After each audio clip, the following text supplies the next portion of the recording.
the agenda for this presentation, I'm going to go through some of the designs for the characters and artifacts shown in the movie. I'm going to go through the original script with you. I'm going to show you some of the original storyboards, explain the test footage to you, promote the movie I will cover in the panel tomorrow, go through some areas of trivia with you, and then I've got a big finale video for you at the end.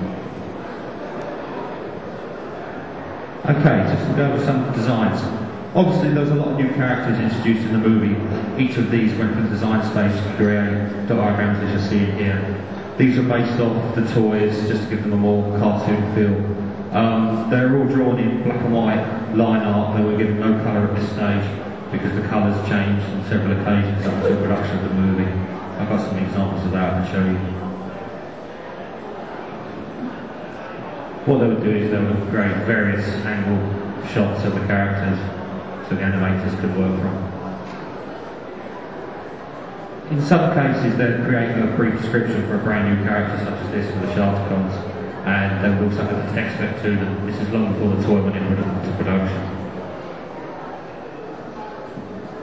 And that's the diagram of the Botcon. They would highlight parts on it that may well be used in the story. Other items had to be designed for the movie, so you see here the design for Starscream's crown. And these are the designs of how Ultramax's chest was opened to accommodate the Matrix. And the same design for Optimus Prime. The designs for the puts on faces. And then ultimately what they would create, what you see here is all rendered coloured images of each character. Okay, I'm going to take you through the design process for the Matrix. The Matrix went through, from what paperwork I've collected, went through several changes before we actually reached the form we're seeing there. The earliest stage it was simply a green rock. A lot of the mistakes carried over to the comic adaptation of the movie. The comic adaptation was created using storyboards and sketches because the actual final movie wasn't ready for them to work from. So that's why you'll find the comic adaptation vary slightly from the movie. So as you can see earlier on, it was just a generic round stone, and the comic artist gave it a green colour. That's just a close-up of Galvatron. It then moved to a more rounded shape. This is an image from the storyboards. And again, this was reflected in the comic book.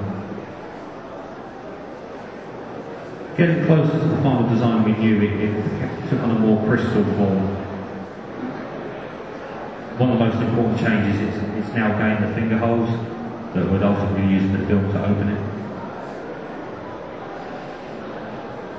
We know that a lot of test footage was produced in the movie by various animation houses, we believe, to see who would get the contract for the movie.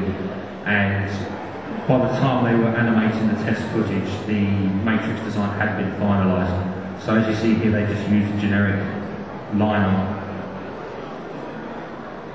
These are comparisons of the test footage to the final movie. As you can see, it's exactly the same point in the movie, but because there's no final design for the Matrix, it's just a generic series of lines.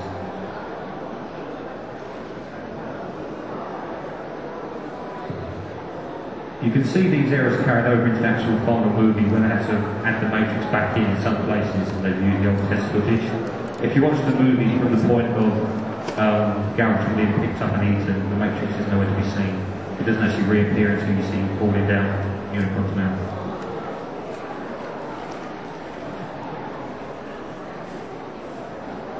And there's the final design. Okay, the exosuit you see in the movie.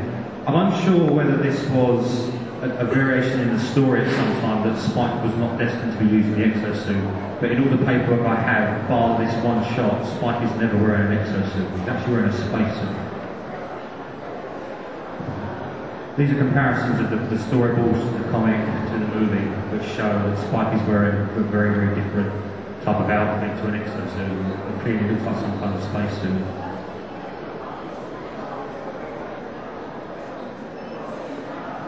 Here we see Daniel's fault on the final design. Some characters went through various colour changes for the movie. This set I actually own myself, and there's actually an overlay that went over the image so that the animator corrected the colours. This was due to maybe the final toy design colour changing, or the fact it didn't match very well when viewed on film.